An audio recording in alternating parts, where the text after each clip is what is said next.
Good evening, ladies and gentlemen. Welcome to the Airsoft Podcast with the Headless Chicken Squad. I am the Don, and welcome to episode 4 of season 2. Sorry for my little bit of a hiatus and break over the festive period. And a few guests that were booked in, and then life kind of happened, and we basically hung up the blocks and the pit vipers over the festive period. But we're back for a run-in now over the first quarter of 2025. So happy New Year to everybody watching and listening. As always, for those of you that tune in, I am joined by another esteemed guest from the airsoft industry. I was hoping to kind of jump onto a podcast with this person previously on a previous podcast, but they were kind of a bit booked, so ended up doing the rest of the team. For me, one of the most high-profile female players in the industry in the UK, and one of the most respected and held in the highest esteem, would I say, of people in the industry. I'd like to introduce you to tonight's guest, which is Gen Airsoft. Hello, Gem. Hello, thank you for that lovely introduction. I will definitely pay you for that later. No, it's okay. Please don't. It's generally my thoughts on the matter. Kind of probably spend a little bit too much time on socials, just researching the industry and seeing who I think I would love to kind of either collaborate with and get their insights into and see where that sort of takes us, really. And then, I mean, the only thing I would kind of like to kind of start with this, obviously we tend to go back to your origins and kind of see where we go. But obviously we'll come onto it a little bit later, because obviously UCAL is a huge part of your sort of airsoft journey. Is kind of obviously where that's going to take and what's going to happen more for 2025. Because I'm hoping that we get more of what we saw in sort of 23 and 24 from yourself. But where does your airsoft journey start? How long you've been playing? What got you into it? So I started in 2020, and I was looking at Airsoft actually online for ages, and to be completely honest with you, I was just like, no, I'm never ever going to be interested in that. And then I had a couple of friends that were like, why don't you just come along? I've always been a bit of a gamer. The people that I gamed with played Airsoft, my partner played Airsoft, and then I just thought, do you know what, I'll go along just for a game, see if I get along with it. And my first game was at Gunman in Reading. I can't remember what Gunman it is. Something. So it's Woodlands. And I borrowed my friend's Scorpion Evo, not like the mini version that I've got, the great big massive carbine version, which was almost as big as me, but who cares? And absolutely loved it. And after that, I got all my own gear, got a little nice mini Scorpion Evo version, which I've now had for 5 years, so it's doing me well. And yeah, spent far too much money and fell down the pit with everyone else. It's usually the thing with it. I think it's one of those things where when you first come into it, you think, oh, I'll just get started with this. It can't be that much of a difference. And then I don't know whether it's a mixture of I need to get this because I need to get better, or that looks cool, or I don't know. It just seems to get you. There always seems to be something new and something cool around the corner. Once the bug's got you, there's no getting away from it, unfortunately. No, absolutely. And I'm normally quite an impulsive buyer. I'll see something and be like, yeah, I'll buy that. With the Evo, I love it so much that I really don't want to buy another gun. I've brought a few and they're just not as good. So I've actually stuck with it for the past 5 years. I've just had a couple of upgrades, obviously, but I've not been tempted by anything else other than that. It's nice to see there's a bit of an affiliation. I mean, I've had my Wolverine, which is on show just here, reverse the camera around. I've had that now for 3 years, and it's very, very rare that I deviate away from that. I've obviously got shorter versions, longer versions, DMRs and stuff, but that's my staple. It's the gun that I always wanted when I started. And once you get an affiliation with it and you trust it, that's what you go with all the time, isn't it? It's dialed in within an inch of its life, and I trust it to do whatever I need it to do. So fair play. I think the actual Evo was probably the first thing that I saw of yours on social that you were having a bit of trouble with it at one point and trying to find a decent gun tech and different things like that. So it's good that you've still got that affiliation for it. Yeah, well, she's actually wounded. I don't know if you can see it. the moment, this one. And so on my last game, I was running, I slipped, I landed on it, and the stock snapped off. So at the moment, it's just kind of resting in place while I find another part to fix it. But yeah, it's sucking around at the moment. Well, if there's ever a reason or an excuse to give it a folding stock or a new folding stock, then that's the excuse you've been looking for, I think. Well, I've actually been thinking about getting the M4 adapter so I can put different stock on it. So yeah, it might look a little bit different next time I use it. Yeah, no, I don't blame you. I don't blame you at all. What I love about obviously yourself is obviously you've managed to turn obviously your name into your call sign, and that's kind of building a little bit of sort of momentum as your own sort of brand or sort of influence in the industry, really. And I think that the sort of 2024, from what I've seen from the outside looking in, seems to be quite a big year for you with a few different endorsements and ambassadorships and things like that. From how long, when you started, did you sort of start going down the route of thinking, I'll build a bit of an identity for myself online and adapt that into sort of how you're playing, really? Where was that switch from playing into doing a little bit more with it? Well, firstly, I use my name as a little call sign just because I made the Instagram to start with, just to kind of, I suppose, make friends. That sounds really sad, but the people that I played with, they're such good people. Absolutely love the Airsoft community. So I thought I'll just make my Instagram, instead of spamming my own personal Instagram with loads of guns and Airsoft stuff, I'll make this Instagram and then, find some people to play with. And then I think my Instagram grew straight away, and then since then it's kind of plateaued a little bit. But straight away I had loads of people reaching out to me, and it was, I made loads of new friends pretty much straight away. Sarah Vixen, who I work with in UCal, she reached out to me on Instagram. We shared a little love for the Evo again, and now she's one of my best friends. So yeah, kind of created it to kind of expand my friendship circle. And then, it just kind of blew up a little bit to start with. Had a couple of companies reach out to me. I think it was last year, maybe it was, about a year and a half ago. ASG reached out to me and asked if I wanted to do the ambassador program. I've had CSW, Country Sports Wholesales, who Vortex Optics UK, they've reached out to me. So now I kind of did it for networking, I suppose. Yeah, no, it's good. I mean, some of the content that's been created and stuff has been sort of really eye catching, kind of in a quite a creative way in terms of. I think some of the little skits that I've seen you do for ASG as well, some of the comedy ones were quite cool to kind of see. I'm assuming you had quite a bit of fun making them. Yeah, my team, PSDC Airsoft, that's my Airsoft team. They are a comedy bunch. They are, so they're well up to making anything funny. It's usually me go, no guys, it's got to be serious. And they're like, no, have a little bit of fun, Jan. So we really enjoyed making that. They've made a couple funny clips. It's all their idea. I just go along with it. Yeah. I mean, who are your current sort of endorsements that you have at the moment? Who are you sort of running at the moment as endorsements? You still doing the ASG ambassadorship? I am still an ASG ambassador. It's kind of my main focus at the moment is Vortex Optics UK. They've been really good to me. They've I really, really rate their sites. I've got the most stupidest airsoft set up. So I've got this great big massive scope on top with a tiny little 45-degree sight on it, little red dot. I'm pretty obsessed with accessories at the moment rather than the actual gun. Vortex is at the moment who I'm doing a lot of work for. I really rate them as a company. So they get mainly my full attention at the moment. Yeah. And I noticed, again, correct me if I'm wrong, I noticed that you've done something for Operators Locker, who we both sort of share a little bit of a thing for at the moment.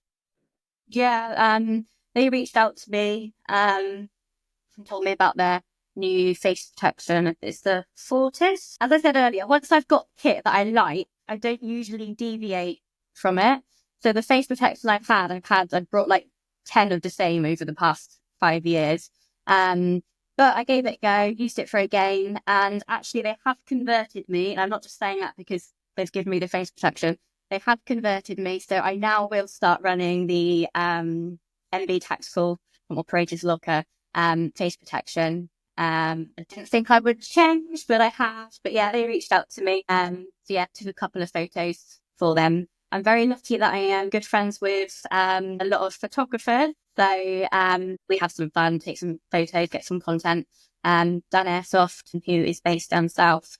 I do a lot of photos with him. Ash Hidden Job, he is a good photographer. Also, I've done some shoots with him. Yes, just fun having photos and creating content. So yeah.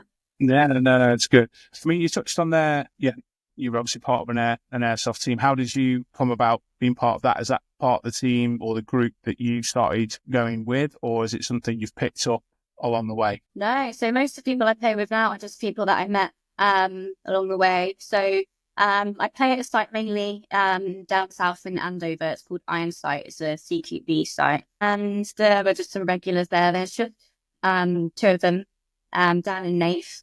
My first interaction with Dan is that I accused him of friendly firing.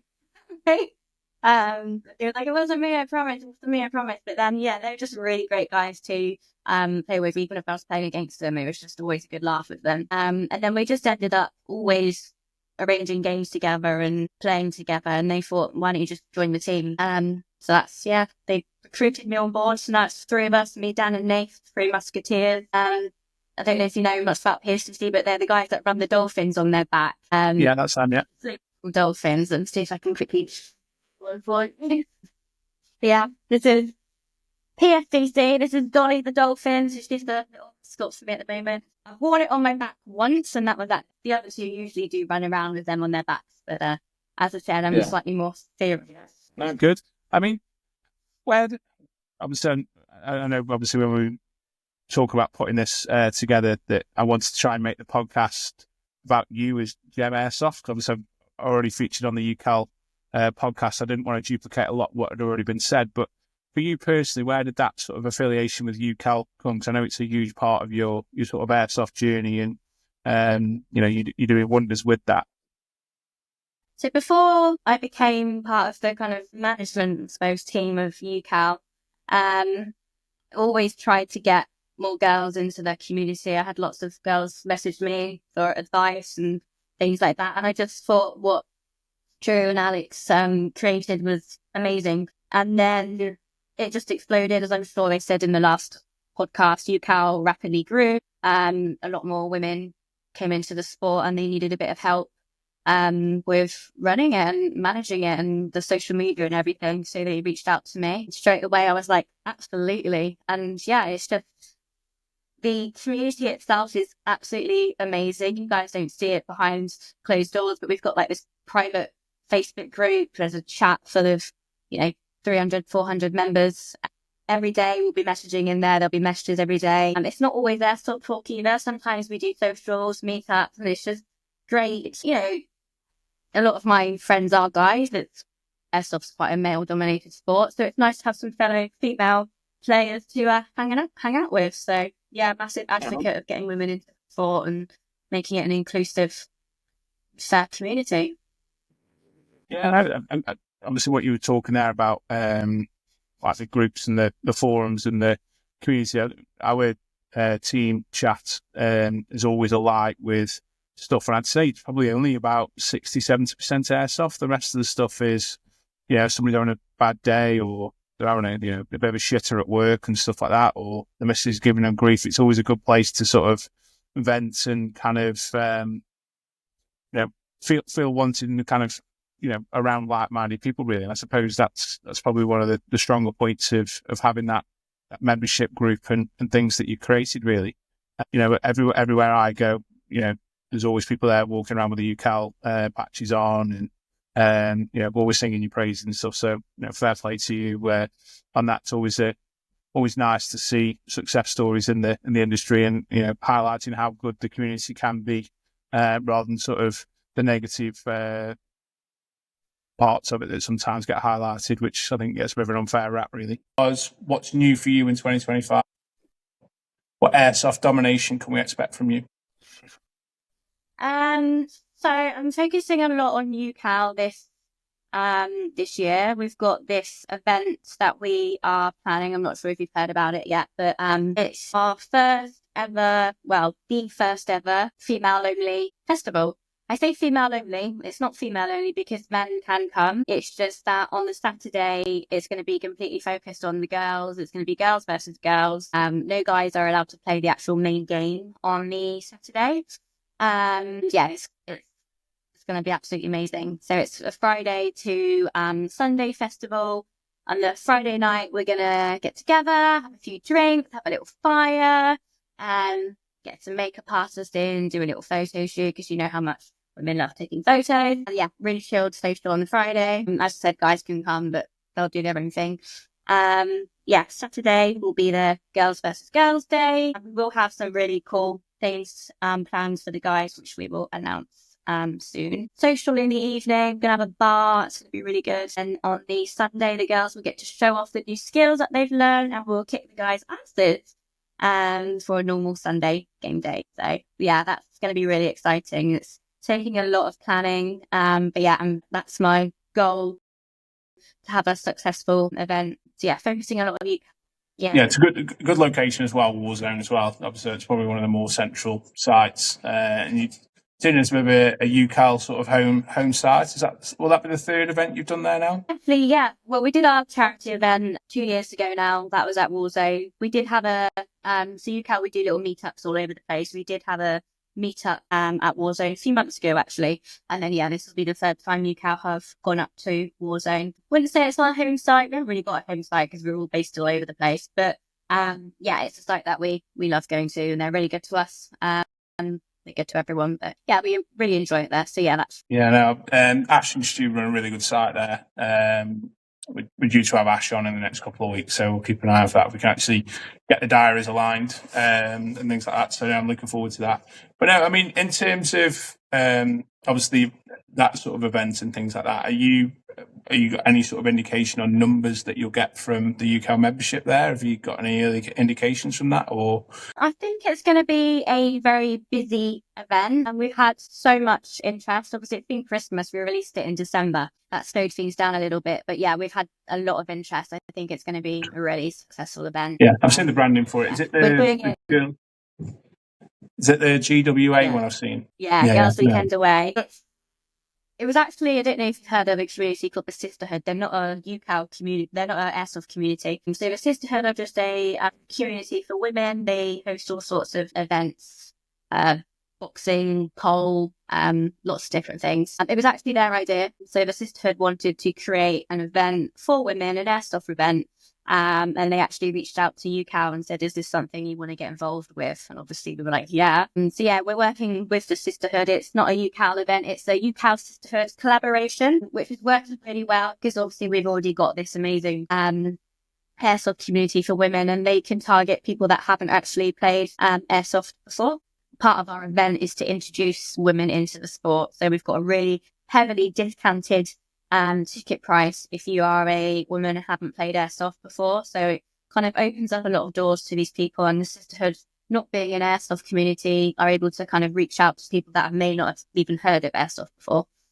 So yeah, it's a good collaboration between the two communities for women, I suppose. Yeah, I had a bit of an introduction to Sisterhood because through the Fujian connection, Becca had been talking to me about it quite a bit. So, yeah, it's good. Again, it's good that there's different collaborations and stuff going on for that. And that's, again, it's just a testament to the community and taking Airsoft.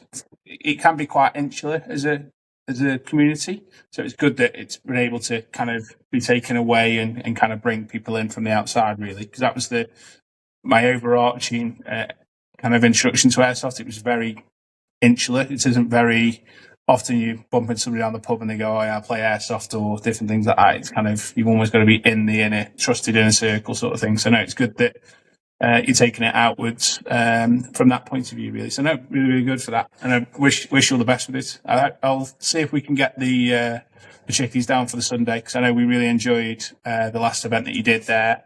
Not the last one you did, but 2 years ago. We had I know the lads had a really good day out that day.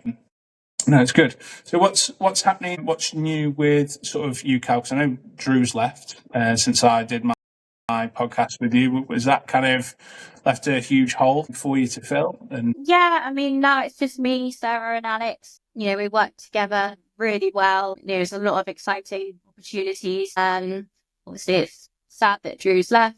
But yeah, it's just we're going for it. We're going for it. This is going to be the year for you, Cal. It's going to be the year for me and my Airsoft journey. I want to branch out, meet as many people as possible, work with as many people as possible. I think it's going to be a good year, definitely.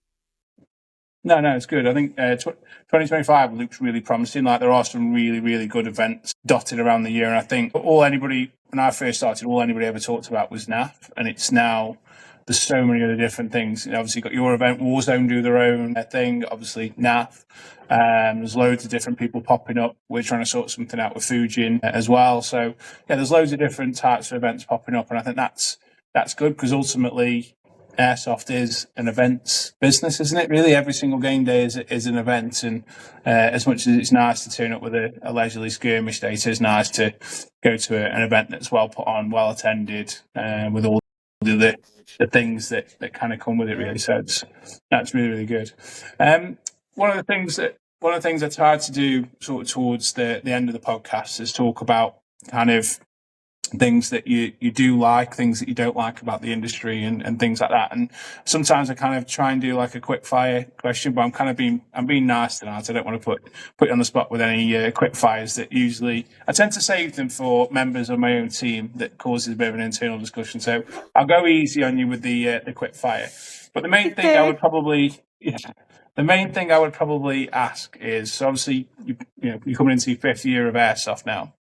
What things would you like to see change in Airsoft? What's the one thing about Airsoft that you'd really like to see change? It's an interesting question.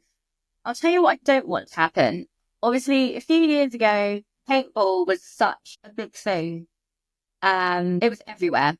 And now it's kind of taken a step a little bit. I think sites are now doing a lot of Airsoft things. The site I go to, Iron Sight, they do paintball there, but it's focused on Airsoft, and that is great for us Airsofters.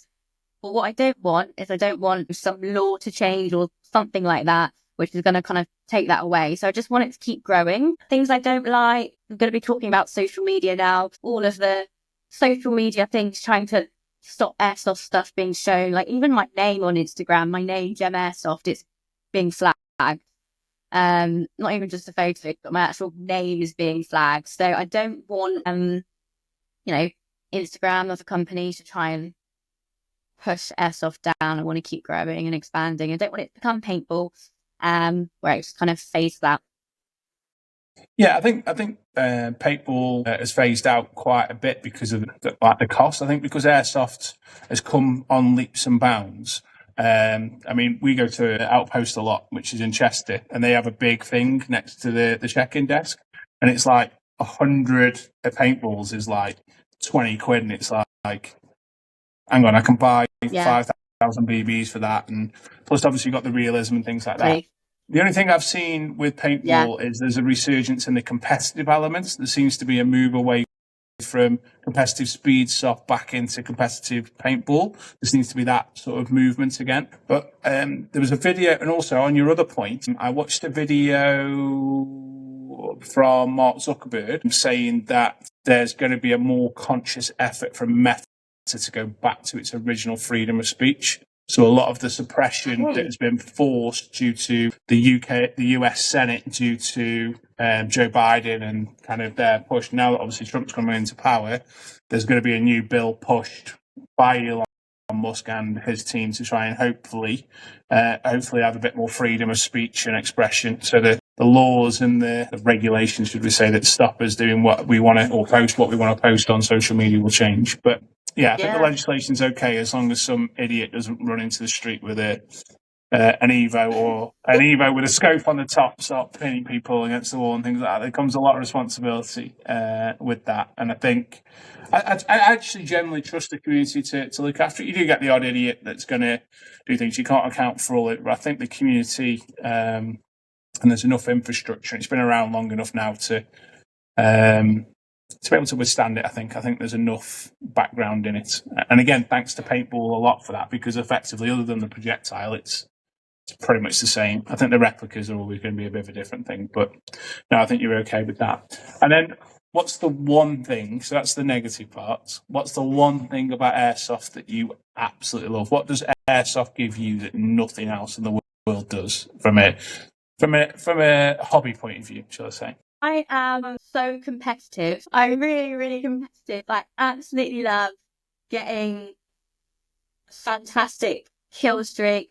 I mean, I run a GoPro and a run cam when I'm playing. A lot of the time I don't even post content. I just like filming it and watch it back and I think, oh yeah, you did good there. Yeah. So yeah, I'm really competitive. I like being able to let out my competitive side. I like team building. I like constructively bossing people about in a constructive way. I like the social side of it. Like we were talking earlier about all these events that are happening. I absolutely love the social side of Airsoft. I love, let's take NAF for example, because it's the biggest festival. I absolutely love going to the bar in the evenings and hanging out with people. I love cooking breakfast by tents, just hanging out and meeting new people. And yeah, just make the Airsoft community. Obviously, you get a couple of idiots, but you do in every community. But generally, everyone just so nice, and I've made such good friends. And yeah, I just love the social side, the fun. It's fun. That's what Airsoft is to me. It's fun. I'm kind of in the same thing with the whole camera thing. I post the odd bit of stuff, but I can't be bothered with the editing most of the time. But it's good just to go back and think, didn't you? Or a little bit cheekily. Yes. Did that land? Did it not? Yeah. That sort of stuff. I'm sure it's good. That guy. Have you watched that? Yeah. But by equal measure, it's one of them. I'm fiercely competitive to the point where I love playing airsoft because I am fiercely competitive. I got proper white line fever, so to speak. Not the dodgy white line, but the sport white line fever. As soon as that whistle goes, I'm a nightmare.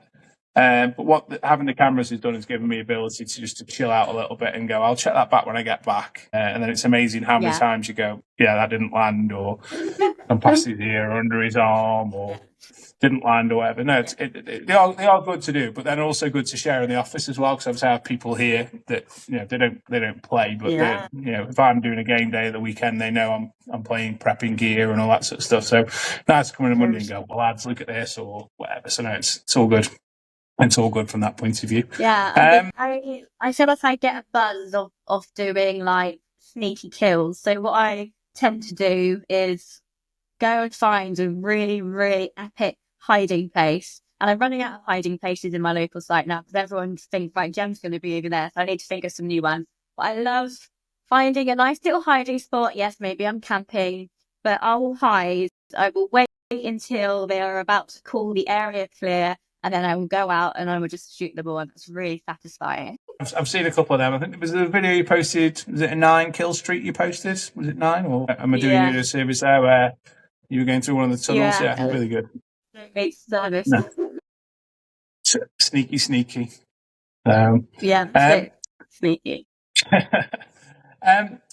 I'm conscious, obviously, that I'm aware that obviously you've got a prior engagement after this pod, so I'm going to leave you on sort of one last part. Any shout outs that you want to give that we've not covered? I know Sarah and Alex have had a shout. Anybody you want to give a shout out to, or anybody that you can contractually obliged to give a shout out to? You're not contractually obliged to give anyone a shout out, but I do want to give a shout out again to Country Sports Wholesale and Vortex Optics UK, who are just such good lads, such good products, and they've really helped me out throughout the airsoft journey. Want to shout out photographers, Dan and Hasmin, down south, absolutely amazing photographers. There's loads. I'm not going to name them all because I don't want to miss anyone out. But shout out to all the photographers. You're all amazing, and it's really cool to have some amazing photos to capture the day. So thank you. Alex, Sarah, my team, PSDC, go check out their YouTube. They are hilarious. Shout out. No, brilliant. Well, I just want to say thank you for taking the time out to join me on the podcast today. I know we've been trying to do it for a fair while, so it's good to actually get down and actually have a natter and put the things right at the start of 2025. So you're my first guest of 2025. So I just want to say a massive thank you to everybody that is watching at home or at work or wherever it is you're watching. Obviously, as always, the Airsoft podcast for season 2 is brought to you by DEFCON Airsoft. And if you could do everybody involved a massive favour by checking them out on social media, hit the subscribe button that will appear on screen shortly, and I will see you next week with a brand new guest as we move into episode 5. And again, we can't do everything that we do without you. Thank you for watching. As you can probably notice, we had a little bit of a sound issue during the recording for this one. I just want to say a massive thank you to Gen Airsoft for taking the time out to do the podcast for season 2, episode 4. I've had a little bit of a hiatus since before Christmas. Life outside of Airsoft has taken over, unfortunately, which is all good. Please accept my apologies and thanks for your patience for it. Again, thank you for everybody who is behind the podcast. Thank you to DEFCON Airsoft for making it all possible. And I hope to see you on an airsoft field soon. Obviously, stay tuned for episode 5. We are continuing the podcast. The frequency may die down just a little bit as we move through it. Obviously, to make way for, rather than just having anybody on, we want to maintain the caliber of guests that we have, and obviously to keep the content true and obviously relevant. So just want to say a massive thank you for staying involved in the podcast, liking and sharing. Like I say, it wouldn't be possible without your support. See you on the airfield. Take your hits. Speak to you soon.